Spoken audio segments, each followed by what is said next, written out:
Tapos biyaya, bukas makalawa, nakatunganga. Ang kasabihang yan, tila nagkatotoo para sa nanalo ng loto at naging milyonaryo. Pero sa loob lang ng 3 buwan. Bibili ako ng bahay at saka tutulungan ko yung mga kapatid ko. Pupunta ako sa ibang bansa. Bibili ako sakyan. Okay, bahay.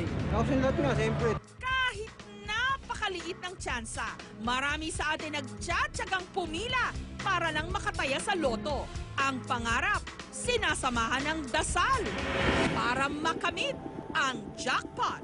At kapag nanalo sa loto, ang winner kalimitang nagtatago sa publiko sa takot sa kanilang seguridad. Pero iba si Johnny. Lumantad siya para ikwento na noong taong 2008, tumama siya ng mahigit 14 million pesos. Ang mensahero naging instant milyonaryo. Tinignan ko yung sabi ko, itatapon ko na yung ticket ko kasi kung sino-sino na lumalabas na tumama. Eh pagtingin ko, i-memorize ko yung labas na. Kaya sabi ko, nakatatlo ko, 4, 5, jackpot. Yes! Yes! Yes! Yes! Eh break time, 1 o'clock yun, kinubra namin. Pagkakubra ng kanyang mga milyones, agad bumili ng bagong kotse at bahay si Johnny. Nag-withdraw din siya agad ng 1 million pesos cash. Galante rin niyang binalatuhan ang kanyang mga kaibigan at kamag-anak. Ang isa sa kanyang mga pamangkin, binigyan niya ng kotse.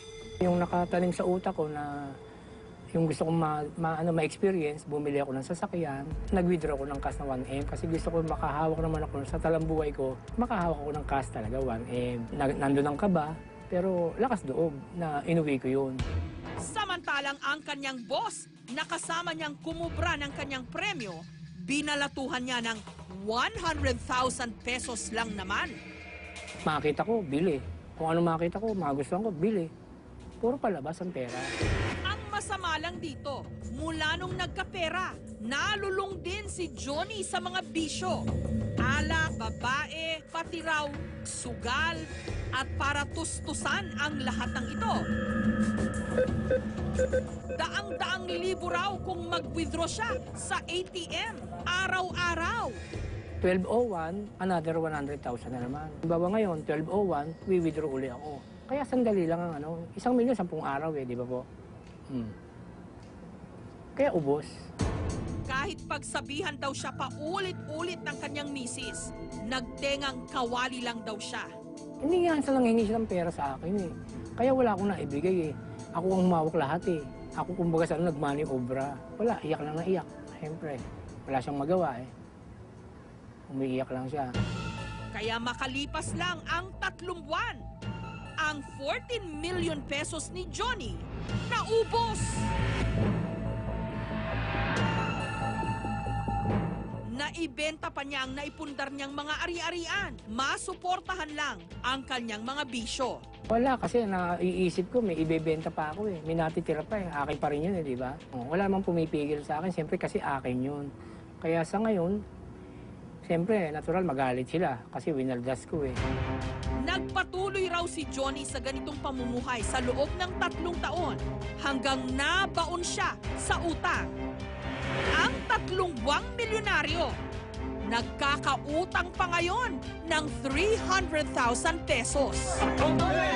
Karamihan daw talaga sa mga biglang yaman, hindi nakakapaghanda kung paano nila sisinupin ang biglang dagsa ng pera. Ngunit meron namang mga paraan para sa tamang paghawak ng biglang biyaya. Sa mga in-acquire nyo, alalahanin, isipin nyo mabuti yung cost of ownership. Meron mga kalakip na gastos na ngayon, nasa malaking bahay ka na, naka-air condition ka na, may garden ka na, kumukuha ka na ng hardinero. Eh lahat yun magfa-factor in. Hindi natatapos doon sa pag-acquire o pagbili. Ano ang dapat mong gawin pag gusto mong hawakan at maging mayaman? Ikaw ay kumikita, nagpaplano, gumagastos ng tama, sa tamang panahon, tamang paraan, ikaw ay nag-iipon pa rin at panghuli, kailangan mo mapalago. Kasi ang pera, you will always have to earn it, save it, grow it, and share it. Samantala, Setyembre ng nakaraang taon, dinapuan ng matinding karamdaman si Johnny. Heart attack na daw yun kasi ang naramdaman ko lang naman para kung isang taong may dagan-dagan sa akin. Yun lang. Tapos takbo kami ng ospital. Yun na, atake na daw yun, sabi ng doktor sa akin. Simula raw nung nagkasakit siya, pinilit na niyang magbago. Itinigil ang kanyang mga bisyo.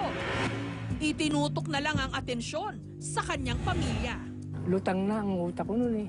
Lutang na ang isip ko. Wala akong nasa utak kundi magpakasarap. Ngayon lang ako natauhan, huli na nga eh. Nasa huli ang